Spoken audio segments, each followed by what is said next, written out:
जो पार्टी हुदूद पार करेगी तो इस बालूचिस्तान में शहादतों का मजाक उड़ाया। इससे बड़ी मुल्क दुश्मनी और वतन के साथ क्या होगी।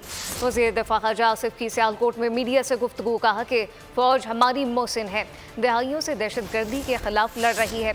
PTI अपनी शनाख्त खो चुकी है। ये लोग अमरीकी मेंबरान को खत लिखते हैं या IMF को उकसाते हैं कि इन्हें कर्जा ना दिया जाए। उन्होंने फ़लस्तीन के हक में करारदाद की मुखालफत की। एक पार्टी ने उन्होंने ट्वीट किए हैं, सोशल मीडिया पे पोस्ट किए हैं और इन शहादतों का जो है वो मजाक उड़ाया है।